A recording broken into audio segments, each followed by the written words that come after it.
যদি আমার পুলিশের কেউ নিয়ে থাকে, সে এই জেলায় চাকরি করতে পারবে না, এটা আপনারা নিশ্চিত থাকেন পুলিশ ক্লিয়ারেন্সে টাকা নিলে। এবং যদি কম্পিউটারের দোকানদার কেউ নিয়ে থাকে বা এই অবৈধ কাজে জড়িত থাকে, তাহলে সে ব্যাপারে আপনারা আমাদেরকে ইনফরমেশন দেবেন, তাকেও আমরা আইনের আওতায় নিয়ে আসবো। পুলিশ ক্লিয়ারেন্সের ক্ষেত্রে আমি যখন আমার পূর্ববর্তী স্টেশনে ছিলাম, সেখানেও আমি খুবই স্ট্রিক্ট ছিলাম যে মামলা গ্রহণ বা পুলিশ ক্লিয়ারেন্সে কোনো প্রকার আর্থিক লেনদেন না হওয়া। এক পর্যায়ে আমার কাছে আমি রোজই ওই যখন পুলিশ ক্লিয়ারেন্স নিতে আসে আমাদের ডিএসবি তে নিচে লাইনে আসে, আমি গিয়ে গিয়ে শুনতাম। ওরা তো আর এসপি চেনে না, আমি সিভিলে গিয়ে শুনতাম। তো একদিন একজন বলল যে স্যার আমার কাছে 5000 টাকা নিছে। আমি সাথে সাথে তারে উপরে আনলাম। পরে আমি খোঁজ খবর নিয়ে শুনলাম ও টাকাটা নিছে কম্পিউটারের দোকানদার। যদিও আমি সে দোকানদারকে ধরছি। আপনারা দেখবেন যে এই টাকাটা আসলে কম্পিউটারে যে করে এরা নিচ্ছে নাকি আসলে পুলিশ নিচ্ছে। যদি আমার পুলিশের কেউ নিয়ে থাকে, সে এই জেলায় চাকরি করতে পারবে না, এটা আপনারা নিশ্চিত থাকেন পুলিশ ক্লিয়ারেন্সে টাকা নিলে।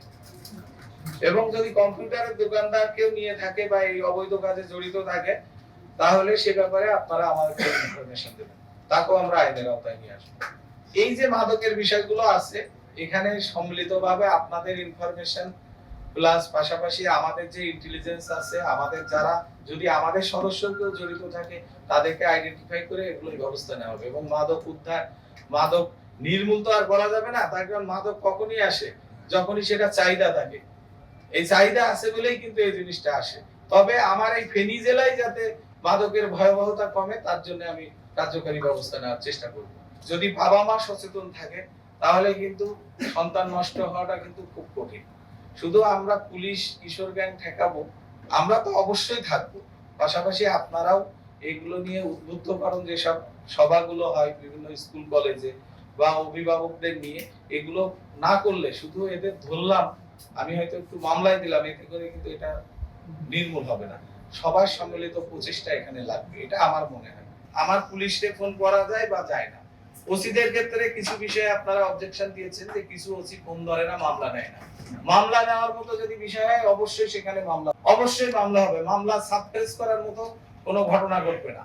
কিন্তু অনেক সময় দেখা যাচ্ছে যে আপনার সঙ্গে কারো একটু ভালো সম্পর্ক, তার মামলাটা নিল না বলেই আপনি চিৎকার করলেন, অথচ দেখা যাচ্ছে মামলাটা নেওয়ার মতোও না। এমন ঘটনাও আমরা পাই। ঠিক আছে, আপনারা বিবেচনা করেন। আর যদি কেউ অহেতু মানুষকে হয়রানি করে, আমি বলবো আমার ফেনীবাসী, যেহেতু আমি এখন এখানকার এসপি হিসাবে যোগদান করেছি, এই ফেনীবাসীকে কেউ হয়তো হয়রানি করবে, তাকে তার ন্যায্য আইনগত সেবা দেবে না, পুলিশ ক্লিয়ারেন্সে টাকা নেবে, মাদকে ছড়াছড়ি হবে, এখানে কিশোর গ্যাংয়ের উৎপাত বেড়ে যাবে এবং পাবলিক ঘুমাতে পারবে না, এমন কোনো কিছু ঘটবে বা খুব বেশি মাত্রায় ঘটবে আর আমরা বসে থাকবো, এটা ভাবার কোনো অবকাশ নেই।